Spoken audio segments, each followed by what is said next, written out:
Good afternoon, everyone. We're going to go ahead and get started on this webinar. This is about the team observation guidance for gifted education. I'm Nancy Williams, a gifted education specialist here in Tennessee. Let's see if we can get this going here.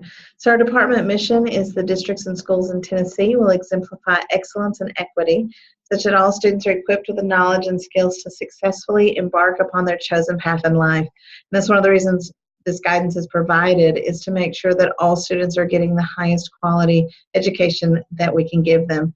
The agenda for this quick webinar is going to be an overview of the document that's been created, a rationale and background of the document, where you can find the document within the larger handbook, and then format an example specifically for gifted.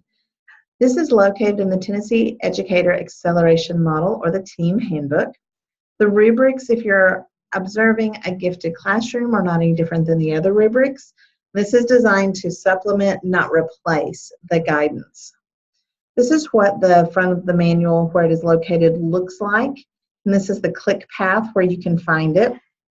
It's just a screenshot of the front of the evaluator handbook.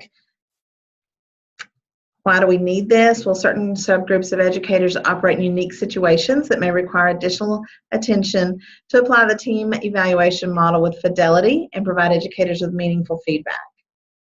And the trick here is apply with fidelity and meaningful feedback to educators. The accompanying documents are meant to serve as an instructive, but not exhaustive, list of areas to which administrators should direct additional attention based on the unique instructional service and setting of the educator. Again, what needs to be called out is direct additional attention on the unique instructional or service setting of the educator. Many of our gifted classrooms are in unique situations. Sometimes are itinerant teachers, and that poses its own set of issues. And what I'm going to tell you today is meant to supplement, not replace, the team rubric and the additional resources to use and conduct high quality evaluation. This really what this was developed for, is to give you as an administrator an additional resource to make the evaluations as high quality as they can be in these unique situations that many times teachers of gifted students face. You may need to look more broadly at the gifted educators than other educators delivering instruction, as the gifted educator is tasked with supporting student learning outside the core instructional setting.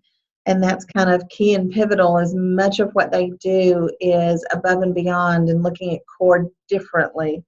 So they may need to be adapted within the framework of an individual student's IEP, and advanced programs and routine can actually vary at each school. So the pace and structure of instruction may differ, and that's very important to know as you go in and evaluate. Here's a screenshot of what it looks like in the handbook. And as you can notice, the gifted education is down at the bottom, and it lists the page number. That you can find the specific guidance for gifted education. You can see there's also other kinds of educators that receive a little bit more guidance on how they're to be evaluated. So the format of the observation document for gifted: pre-observation questions to help you in a pre-conference really make it meaningful for the gifted educator. Key areas for evidence that we're going to be looking at is the instruction, planning, and environment, and then actual examples of artifacts and evidence that can be used. So the rationale of the pre-observation questions are designed to facilitate a conversation beneficial to the evaluator and the educator, designed to assist in providing clarity on teaching decisions and learning environment that's unique to students exhibiting gifted characteristics. Here are samples of some pre-observation questions. This is just the screenshot of what the document looks like, and we're just going to go over 3 of the sample questions and really pinpoint and highlight the difference between the general education guidance and the gifted guidance. So example questions for an educator, suggested questions for an educator. One of them in the guidance says, what is the objective of your lesson? Well, a suggested question for a gifted educator in a pre-conference would be, how do you determine which state standard, is it on or above grade level, to choose in this lesson? Suggested question for a regular educator could be, how do you decide on the method you will use to communicate the standards and objectives to students? Whereas for a gifted educator, a question that might be more beneficial would be, how do you develop an environment and instructional activities that encourage students to express diverse characteristics and behaviors that are associated with their giftedness. A suggested question for a regular educator could be, what changes or adjustments do you need to make to the lesson? Whereas for the gifted educator, how to use local and state and national standards and assessment data to align, expected and expand their curriculum and their instructional plans. So very similar, but just going a little more in depth, and those are the kinds of differences in the questions that help make the pre-conference more meaningful for the evaluator and the educator. So this is another screenshot from the document, and you can see there's instruction and planning and environment.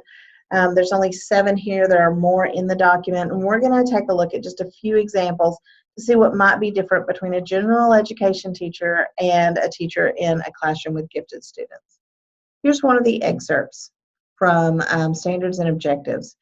So on the left side is the guidance for general education teachers. Remember, it's not to replace, just to supplement. So the guidance would be, all learning objectives are clearly and explicitly communicated, connected to state standards, and reinforced throughout the lesson.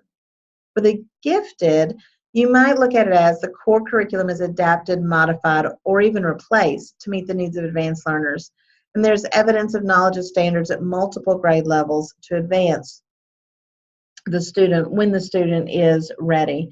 So again, it's not all about just getting someone up to the grade level standard, but really how far can we take a student? And we're going to dive into this a little deeper.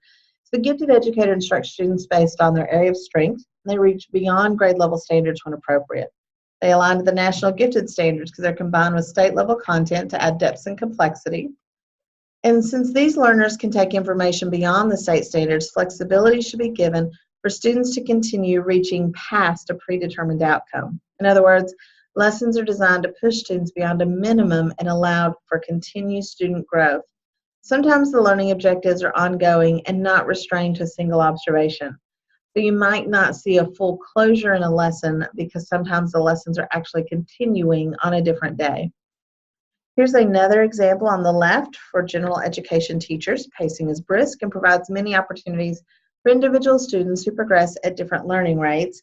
On the right side is the guidance for teachers and students with their students who are gifted. Notice the specific strategies of compacting and acceleration. Students could be working on different assignments, and the teacher could even be adapted in the lesson as needed to progress and compact as you're doing the evaluation. Throughout the instructional time, the gifted educator maintains a flexible schedule to allow that changing and pacing as needed. The educator compacts and adds to the lesson or accelerates the content due to the faster learning pace of the gifted learner. This may seem as if the lesson is off topic, but actually the instructor is responding to the characteristics of the learner who is gifted. Again, third example on the left for a general education teacher, instructional grouping is consistently maximizing student understanding and learning.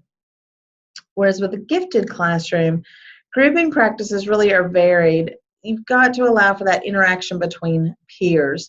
And really what helps make these advanced students grow is intellectual peer interaction and not just making sure that they get to work in a certain type of group. So let's delve into that a little deeper.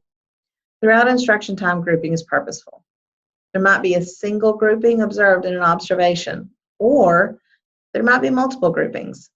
The gifted students work best with intellectual peers, and the teacher of the classroom should keep that in mind as they decide what grouping strategies they want to use. For a general education teacher, the preponderance of activities demand complex thinking and analysis. Text and task are appropriately complex. In the gifted classroom, students need to explore, develop, research their own ideas, their own areas of interest. Activities need to be meaningful and challenging. So let's look at those examples. The teacher of advanced students chooses activities and materials that encourage higher order thinking, creative thinking, and provide challenging learning opportunities. Activities and or materials might appear off topic from a standard lesson, but actually they're addressing an area of interest in the need of one of the students in the class. And many teachers of advanced students travel between schools, so they have no storage space on site. They must bring all their lesson materials with them. So if they do change and adapt the lesson to meet the areas of interest of a gifted student, you might hear things like, I'll need to get that material for you, because there's just no way for them to predict that that student would need that material during the lesson. So your key takeaways on this. This document is meant to supplement, not replace, the team evaluation process. These are just examples and excerpts. Please access the full document for further information. And remember the rationale from the beginning. We want to use this to increase fidelity, give meaningful feedback, direct additional attention based on the unique instructional service setting of the educator, and additional resources used to conduct high-quality evaluations. If you have any questions or need further information, feel free to contact me. Thank you so much.